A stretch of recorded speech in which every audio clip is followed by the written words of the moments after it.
Hi everybody, welcome to week 4. This week we are going into chance in games.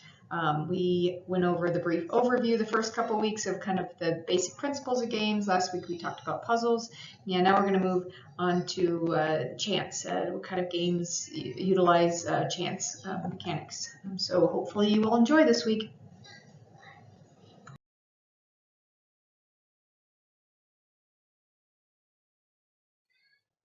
All right, well, some games are, heavily based on strategy where the player knows all the information about a game, except maybe if you're playing with another player, you don't know what the other person's doing, but you kind of know all the information about a game. You know the layout of the board and the limits to your movements that you have, and you kind of figure out what you can do with the entirety of all the information that you know. But most games also have chance elements, which are not repeatable and kind of relatively random. It's useful in a game because it creates new challenges experience. Every time the player plays, he encounters something, or he or she encounters something different, and maybe unexpected, or the player can't use the same strategy over and over. So chance elements really kind of throw chance into the game and make it rather unpredictable. You might now question, why incorporate chance? And I'll argue that there are 7 reasons that it might be good to incorporate chance elements in a game. And according to Brathwaite and Schreiber, one of the first reasons is delaying or preventing solvability.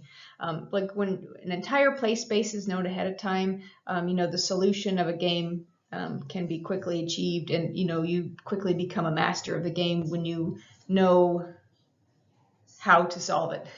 So random elements require different solution, and kind of delays the ability to stick to one strategy over and over again. So you can't always solve it with ease on the first try if chance elements come into play. Second reason is it makes play competitive for everyone. Players of competitive games might not be equally matched, so chance can kind of level this playing field. For instance, children able to engage more with chance games that don't take a lot of strategy or reading. Just think about Candyland. An adult and a child is equally likely to get stuck in the candy swamp due to the chance elements of the game cards that you could come across. And it doesn't yet require a lot of reading, or that the kid doesn't have to know a lot of strategy, but it kind of levels the playing field for everybody. Everyone is at the mercy of the cards, or the dice, or the tiles, whatever chance elements, and we'll talk about that later, you have, it's kind of leveled for everyone. Another reason is that chance, incorporating chance also increases variety. That's point 3. Kind of much like, delaying or preventing solvability, chance introduces different variations of a game that change the gameplay in terms of variety and replay value. So where the emphasis was, that you can't solve it, for point 1, the kind of idea is that, it also chance also adds different versions of a game, or different iterations of a game, depending on what chance elements appear in your game. And another point is that the chance also creates dramatic moments. Chance builds tension and can lead to unexpected moments. For instance, if you land at the go back to start in Candyland, or slide down the peppermint stick to start, it's this dramatic moment where maybe especially in social games where everyone can laugh at your misfortune, or it could also be a positive thing. You get black 21 in your first hand of blackjack. So chance can be something bad or good, but it does create these dramatic moments where we can utterly fail, or also relish in the win. Another benefit to chance is that it enhances decision making. Like previously mentioned, chance is kind of more complex because you can't strategize with these unknown elements. So you are forced to think of new and creative ways to solve a problem, or to advance in the game. two other reasons that Anthropy and Clark argue is that it breaks stagnation. When elements appear randomly, players can't memorize each scene, and it pushes players to engage more with elements of the game kind of in general, and forces the player to play out other tactics and kind of think about the game in general. For instance, if a monster was going to appear in random places, the player would have to think about all the rules of how to stay alive when interacting with monsters, and not necessarily just one particular encounter. So if you're not, you're walking down a hallway and you're not sure where the monster is going to occur, it's not like the monster always pops out at the end of the hallway or something like that. It's just a chance it can pop out anywhere. You're going to maybe be on heightened guard, and also think about, what you could do when you do see the monster, especially, maybe you're in a different biome or a different hallway or something like that, where you have different weapons or something like that. So you have to kind of, it breaks the stagnation and kind of maybe makes you engage more and be on higher alert. And finally, it also can break the symmetry with chance. With chance, players don't have to access the same tactics to repeat over and over, and the best choice isn't always available either. So not only we're increasing variety and forcing everyone to enhance their decisions, we also have to think that the best choices aren't always there too.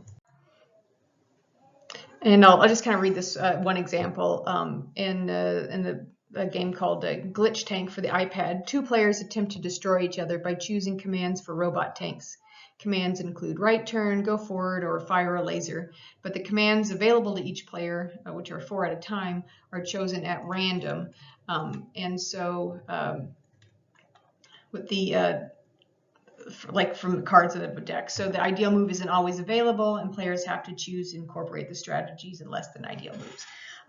So overall, you can see that these 7 different points all kind of blend in with each other, overlap, but they each point, while they might cover kind of the same area, also emphasizes something different, whether it's solvability, leveling the playing field, making a game have more variety, or creating dramatic moments, enhancing decision making, breaking stagnation, or also breaking the symmetry. So there's a lot of different benefits for using chance elements in a game.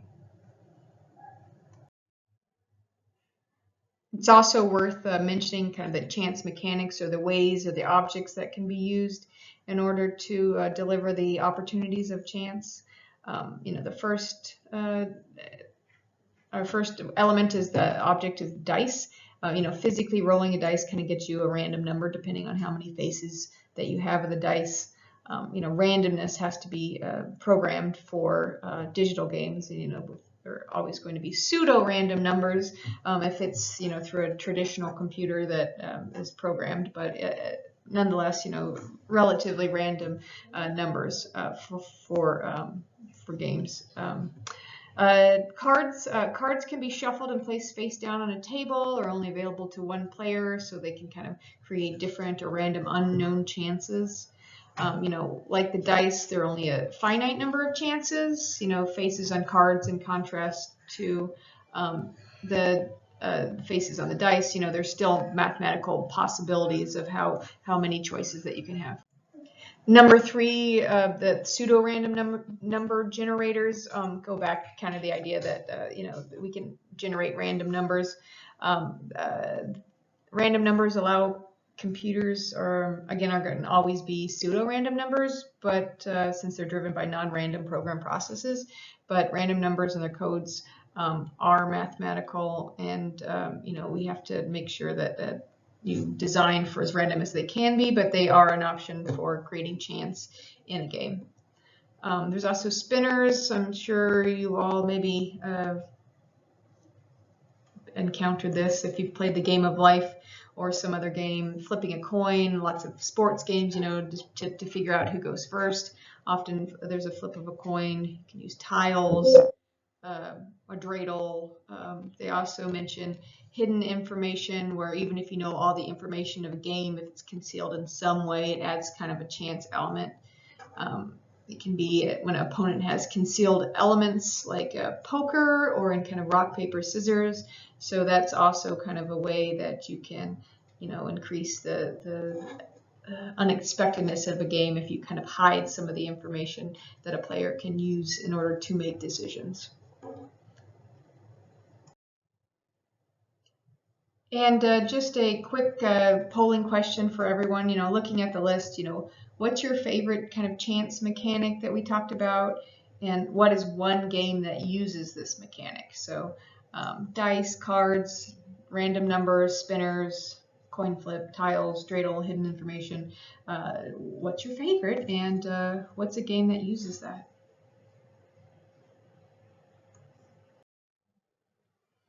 It's also worth noting that there are, what could be considered degrees of what's considered chance. Poker obviously relies on chance in the way that the cards are distributed, but there's also elements of strategy and skill, so much that even a worse drawn hand of cards can still succeed and win. Somebody can still do, to play a better card game with the cards they're given than somebody that's handed amazing cards. And further, chance can kind of be strategized on, and a player's skill can depend on part to their ability to play for chance. It's often also argued that chance works best when it's paired with strategy and skill. Randomness works kind of best when a player is engaged with the complicated network of rules, and you can use it to provide a myriad of combinations and rules and objects, and chance is used best for combinational ends. And we'll kind of talk more about that next week. But two types of games that are kind of purely based on skill or can be purely based on skill are kind of children's games. Like we talked about, children can't read, don't necessarily grasp like the big strategic picture a lot of times. So, chance might be the only thing that they are able to play. And the winners of these games rely a lot on luck. Chutes and Ladders, Old Maid, Candyland, these kind of games that rely on kind of the cards you're given without really ability to strategize on that. There's also gambling games like roulette or craps. You can rely on chance landing a game bet like a ball or dice. So, it has a lot to do with just pure random chances. But there are other games, or I would say most games kind of have chance and skill elements with them. So it's just noting that there are kind of degrees of what might be considered chance, or what is purely chance kind of games. It's also of note to explore why the distinction of whether a game is chance or skill would matter. And it might not seem crucial to decide how chancy something is, but it is important, especially for fantasy sports betting or betting in general or gambling. According to Tripedi, I believe is how you pronounce the name, 3 laws govern sports betting. You have the Interstate Wire Act, passed in 1961, which is a law that criminalizes businesses but not a bettor for taking bets over wires.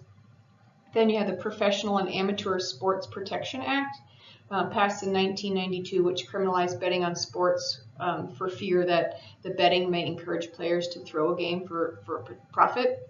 You also have the Unlawful Internet Gambling Enforcement Act, which was passed in 2006 and also attached to the Homeland Security Bill, which had 5 provisions and ultimately made it illegal for persons and individuals to receive funds or credits made from internet gambling.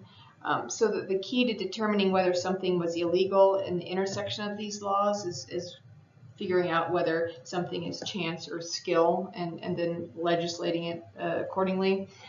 If a winner of a game is determined by chance, it's considered betting. But if the winner is determined by skill, it's considered a contest. Inevitably, it's difficult to actually determine this, though, even legally, as courts often disagree and look at the elements that a participant can control. And it's left up to states to decide or determine how games are classified and which type of game or chance elements are allowed. So it's just interesting to take a look and see why the distinctions might matter in the real world, so to speak. And then a quick poll for you all. Do you or have you participated in any kind of fantasy sports games? Yes, and this is the game I play, or no? Just kind of a quick check-in to see how familiar everyone is with this topic. I know I personally played fantasy football, but not baseball. There's too many games that would have to figure out, or other sports. But all right, well, thanks, and hopefully you have enjoyed hearing a little bit more about chance.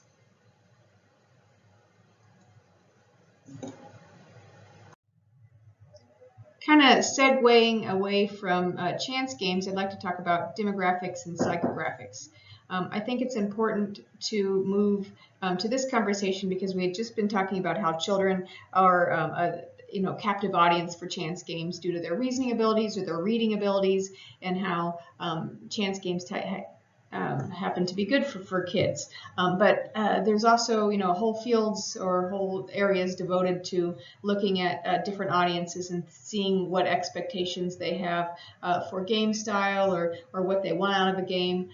So yeah, I wanted to bring this conversation up, but I also do want to have a caveat that, we can't assume that everyone in the same demographic wants the same thing, or the 12-year-olds are going to expect this psychological benefit of this game. We just have to kind of look, I would say, and use kind of the research as a guide, but also note that we shouldn't just do blanket stereotypes about certain groups of people, whether it be age or gender or maybe socioeconomic background. It's always these cultural aspects of humanity shouldn't be stereotyped, but it is a good conversation to have, because when we market certain things, we often use these demographics or psychographics, as we'll talk about, to think about the audience. And as a game designer, thinking about the audience is something really important, because you personally probably enjoy making games, but you have to think about, as a designer, you're making a game for audiences, not just yourself. So you have to think about what your audience wants. And if you don't have a clear picture, or you aren't able to interview the people that you want that are going to use your games, you might have to use some stand-in research on that. So hopefully you will enjoy this conversation. All right, so moving on, so since I mentioned, the example of children as an audience, we'll go ahead and talk about the age demographics a little bit more. Again, it's bad to generalize for anything, and so don't take this discussion as an undeniable fact, but use it as a thought piece for an audience when you design games in the future. And so, kind of according to the researcher Shell in 2008, age ranges are often described in the following ways, with younger groups distinguished by kind of the cognitive development or what they can handle, and older groups distinguished by like if they have a family or life activities, so kind of like the things going on in their life versus like their mental abilities.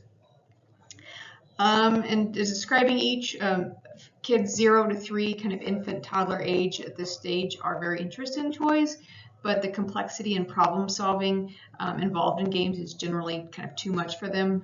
They like, or the abstract interfaces like a gamepad or controller or things, or using the keyboard, are generally beyond the child this age, but direct interfaces like a touch screen or simple maneuvers they find fascinating.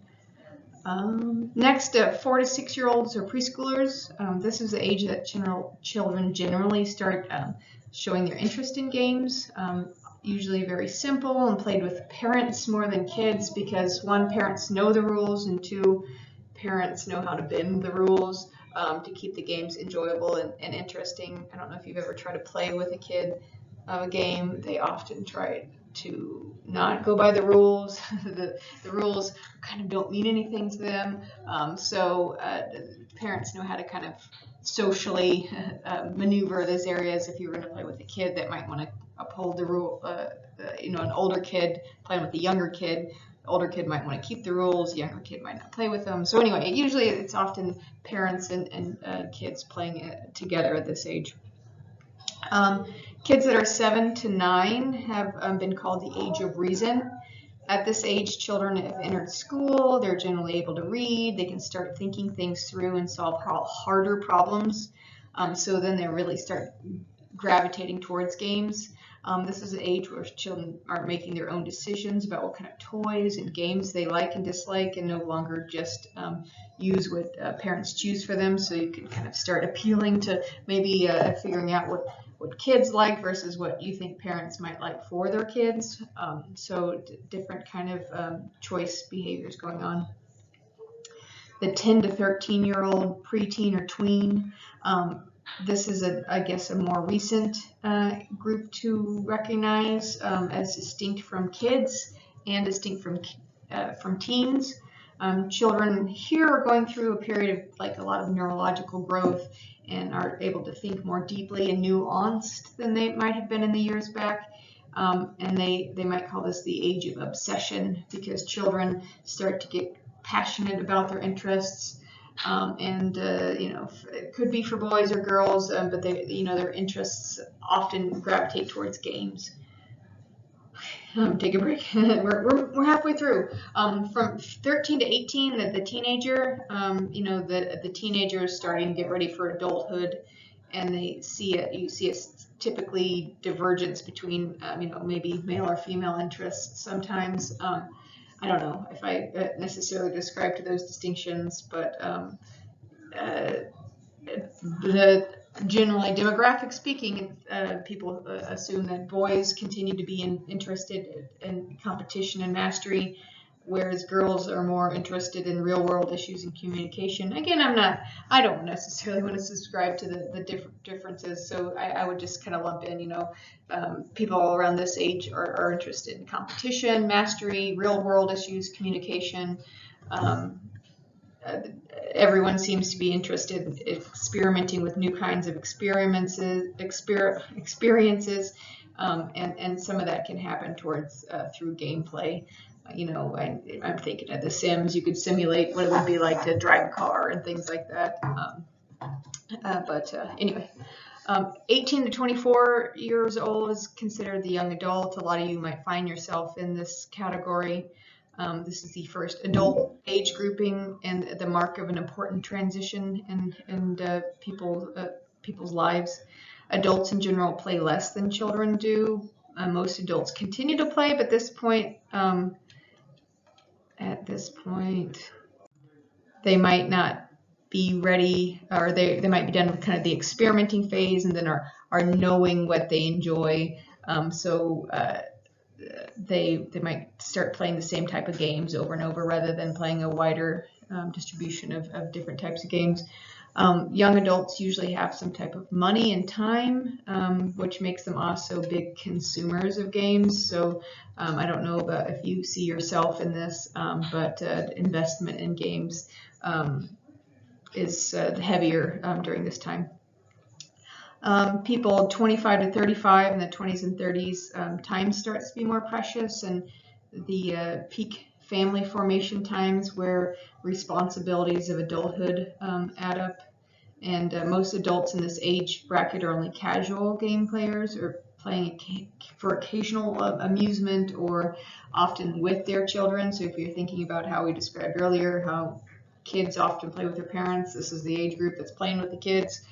But on the other hand, who could be considered these hardcore gamers in this age bracket are those who play games primarily as their hobby, are an important market because they do purchase a lot of games and are quite vocal about what they do and don't like, and often influencing decisions of their social network or friends. I think my brother's now, he's in his 40s, but he's still a hardcore gamer. I think about his suggestions and recommendations, and he still recommends the games that I play. So 30 to 35 to 50, 30s and 40s, this is kind of the family maturation stage where most adults are caught up in the career and family responsibilities and are very caught up. Not they are caught up, they're very caught up and busy with kids and life, and keeping their don't buy an expensive house, because then you'll work too much and then you won't have time to play games. So a lot of times people in this age bracket are caught up in their lives and don't have that much time to play. And their kids are often older, so they're not playing with their kids. But they do maybe enjoy buying more games, family-related games, or things that the whole family can play and enjoy together. I know I always played Jackbox on PlayStation, I think. PlayStation with my family, and it was always fun because we'd always get together, and it was something that the whole family could do. All right, people in their 50s and up, these are often called the empty nesters, or adults in the age bracket with a lot of time on their hands. The children moved out, they might be facing retirement. Some look back at games they liked when they were younger, and others might find ones with strong social components like golf, tennis, bridge. I know my neighborhood has like a lot of pickleball players. I thought, what is all this pickleball about? So I went to see, and it was just a lot of older people there, like waiting. I mean, there's just lines of people waiting to go play pickleball. Anyway, so they like this social component to it. It notes, or the research also shows that Facebook games are surprisingly popular with this group. Maybe not surprisingly. I think a lot of users on Facebook now are the older ones too. Anyway. But they also might have to improvise with the games they play. Their eyes and hands maybe aren't as good as they used to be, so their ability to have tiny screens or complex motor skills can be frustrating at times. One more kind of tip that Shell provides is that also about appealing to nostalgia, and the connection to childhood could be a strategy for game design. Shell argues that, let me read you guys a quote. Something important to remember when creating games for any age group: all play activities are connected to childhood, since childhood is centered around play. Therefore, to create games for someone of a particular age, you must be in tune with games and themes that were popular than when they were children. And to put it another way, to truly communicate with someone, you must speak the language of their childhood. So it's an interesting idea to think about demographics and the way different age groups might expect things, but also how to appeal to different groups and audiences to make a game that they would enjoy. All right, so the next thing I'd like to talk about are psychographics, or like kind of like the game pleasures, or what people find pleasurable in a game. And these are usually done by market researchers, or that use statistics to kind of classify population groups according to the psychological variables like attitudes, values, or fears. And I'm just going to kind of go through the list of like 11 different kind of things that people find pleasurable about games, I guess. The first one is anticipation, kind of when you know something good is coming and you're waiting for that kind of pleasure. So you know you're getting ready to start a game, or you're going to master it, or that sense of anticipation that you're excited that something's going to happen. Another pleasure is completion. It feels good to complete something, and many games take advantage or pleasure of competition. Any kind of game where you complete all the dots, or destroy all the bad guys, or clear the level is taking advantage of this type of pleasure. A lot of times maybe this could work for a disadvantage too. And so if you're a game designer and you set up a bunch of levels or side quests that don't have to be completed, some people might feel like this sense of incompleteness if they don't complete those, even if they don't have to complete those. So you might be careful about balancing the type of challenges, I guess, that you give people, because people are looking for a sense of completion. This is also an issue because a lot of times, if you're thinking about a game, some people want to experience every single morsel of content a game has to offer, and games cost money in their products, and we consume them, so we're wanting to squeeze every little last drop of a game out of our games. So that's an interesting thing to think about when you think about completion. The next point is a delight in another's misfortune. It's an idea that, you know, we might feel happy when the other player gets his comeuppance, or you know, competition is a important factor in games. So sometimes it's kind of makes us happy, or gives us a moment when when the other player has misfortune. I think I was speaking about that earlier in chance. You know, when maybe another player gets sent to the candy pit or the candy swamp or wherever you have to go. You know, some other players might laugh at that that element, or just the idea that, you know, some people with a competitive spirit are happy to see other people not win. Another thing kind of on the opposite of the spectrum is gift giving. You know, some people like to make other people happy through gifts, or just giving people other things. So sometimes making other people happy is a good element of the game. So, you know, if you have cooperation or collaboration within a social game, you might be experiencing this pleasure of giving something to someone else. Humor is also funny, or it gives people pleasure. You might have two unconnected things that are suddenly united by a paradigm shift, Portal and the potato. You know, we just might like this incongruous or just kind of humorous type of humor that might occur in games, and gives us pleasure. So also 6, you get the idea of possibility is a pleasure. This is a pleasure kind of having a lot of choices and know you could pick any of them. You know, it's like when you're shopping or at a buffet table. There's so many options of things to do, and especially sometimes, you know, if my life at a certain point is seeming pretty routine, or I don't feel like I have a lot of choices, it's always fun to play a game where you have a lot of options of things to do. Even if it's not quote unquote real in the real world. The 7th type of pleasure is a pride in an accomplishment. You know, this is a pleasure that can kind of last long after the accomplishment's made, and you kind of get this satisfaction when you complete something, or you've beaten a boss. I know, like, I don't think I ever beat the Bowser in Super Mario's, like the original Super Mario game. I was too young to ever beat it, and then I moved consoles. So, you know, when I think I don't remember if this was Super Mario 3. I think it's Super Mario World, or what, I don't remember which one. But I remember beating Bowser at one point, like the whole game, and I felt really accomplished, and I'm still to this day really proud of myself for beating that game. Anyway, so you kind of get this pride in accomplishment. As surprise as a lens, you know, you like surprises and like something unexpected to happen. And then there's also the idea of thrill. You kind of experience terror and excitement at the same time, or maybe not necessarily terror, but, you know, you get this sense of euphoria for doing something and doing something well.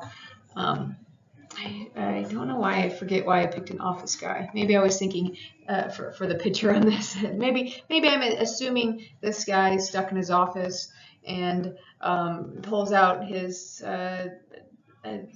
mobile device or pad, or somehow has his device. I don't know what story I was trying to tell, but maybe he's super excited when he's in his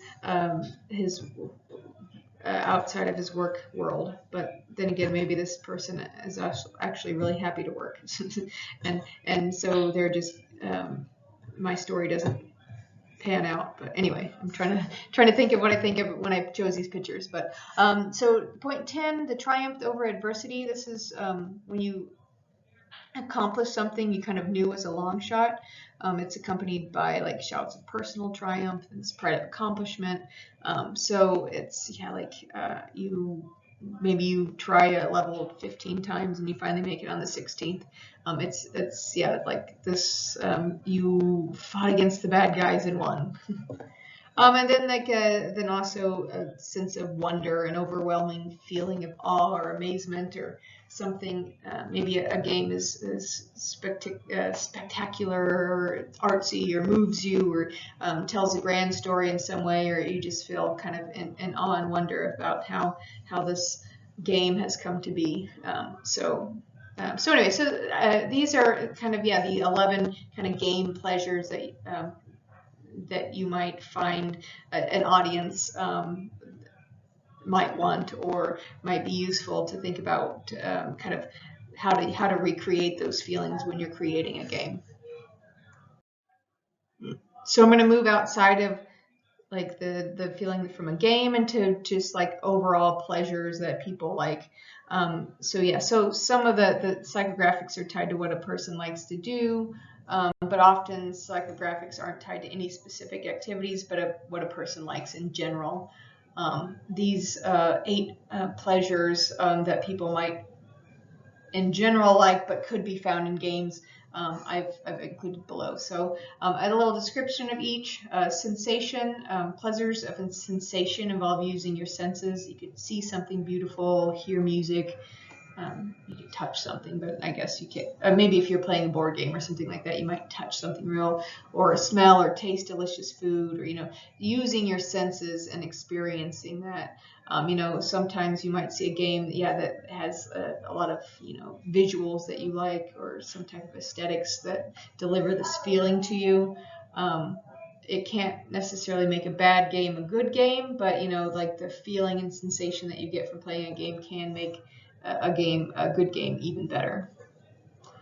Fantasy, this is a pleasure of the imaginary world and the pleasure of imagining yourself as someone that you're not. A lot of times, I think we've talked about character and avatars and how connected we are to living a world that isn't our own, where maybe we could experience sensations that we don't normally see. I don't really actually experience Mario World, but when I'm in the game, I experience like I'm sort of living vicariously through Mario. Narrative can be another pleasure. You don't necessarily have to describe a linear story, but some type of, in general, dramatic unfolding of the sequence of events, however it happens. I think we've talked about, or we'll kind of talk about if games need stories.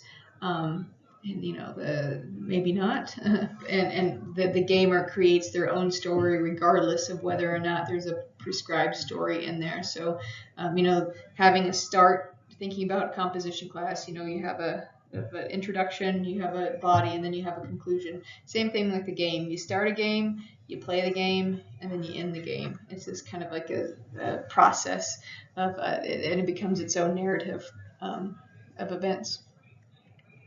Also, there's an idea of challenge. Challenge can be considered one of the core pleasures of gameplay, since at the heart of every game kind of is a challenge. Some players like just challenge in itself. Other players need more. They need this narrative. They need the fantasy. They need the sensation. But challenge could be. Another pleasure that people get is fellowship. This is everything that's enjoyable about friendship, socializing, cooperation, community. I like to play games to be by myself. I have enough interaction with people during the day, so that's kind of what I do. But I know a lot of people, like my brother, like play for community, and they want a sense of like association, and they want to be on teams and kind of members of groups. This could be a main attraction of playing of games in general, or at least specific games. I do play, when my mom, before she passed away, I did play Words with Friends with her. And that was, the attraction of that game was to play with her and try to be here. I wish I could play one more game with her. The next group is our ideas discovery.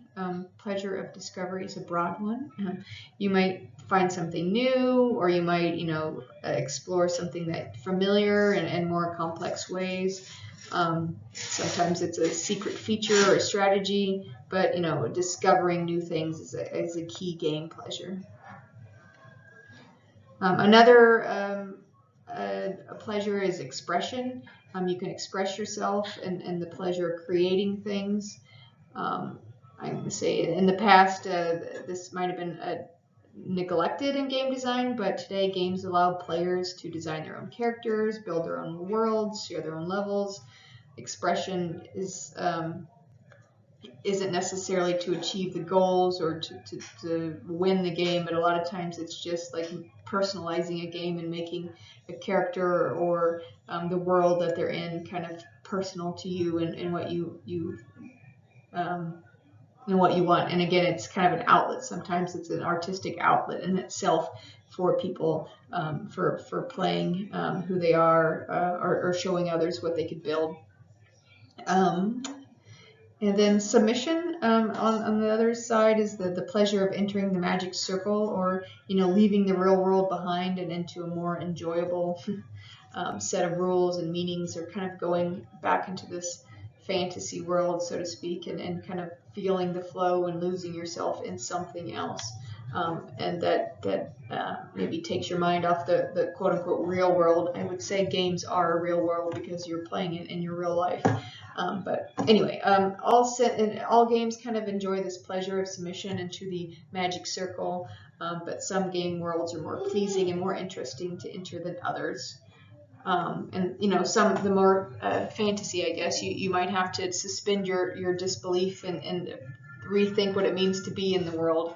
And then sometimes, your mind can easily enter and stay in these game world spaces and make it actually fun to kind of play games and to give up control of the real world for a while.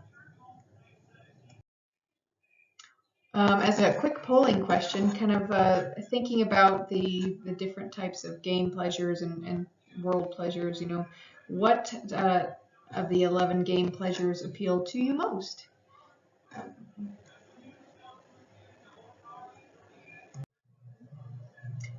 Just thought it would be interesting to kind of explore this taxonomy of player types, where achievers want to achieve goals of the games and their primary pleasure is a challenge. Explorers want to get to know the breadth of a game, where their primary pleasure is discovery. Socializers are interested in relationships with other people and seek pleasures of fellowship and socializing. And then killers are interested in competing and defeating others. And they kind of, it seems that killers enjoy a mix of pleasures of competition and destruction. But you can see that the achievers kind of have the diamond for achievement, the spade for the explorers, think about digging, the heart for socializing, and then the club for for the killers. So it's kind of an interesting take on what thinking about different types of gamers. So achievers might want to be in one are in one quadrant where they act in a world. Players and acting, killers. And anyway, you can look at the chart. I'm not very good at describing the chart, but hopefully that kind of gives you a humorous and memorable way to think about players. Kind of summing up this whole lecture in general, overall games of chance and kind of chance elements are useful for a variety of reasons, whether it be age, player experience, breaking symmetry, creating different types of game experiences. It's important to see the difference between chance and skill, just not only to think about categorizing games, but also for legal ramifications, such as the case of like sports betting. And also, speaking of distinctions, it's also helpful to always have an audience in mind when doing game design. We've talked about demographics and psychographics, which are useful, but also make sure to remember these are stereotypes. It could be supported by research, but there's not every player in a certain demographic or a certain or that likes certain things are going to always like the games that you design. So it's just demographics could be useful to thinking of an imaginary audience. But also think, as much as we want to make games we like as designers, we're going to be beholden to the employer, the funder, the audience, or the player, that that we make the game for them, and we can put our personal design and creativity as a thread in the process, but we always need to think about the audience in general when we are designing games for people. Here are our references. And in closing, thank you for your time. I appreciate your spending some time with me this week. Bye.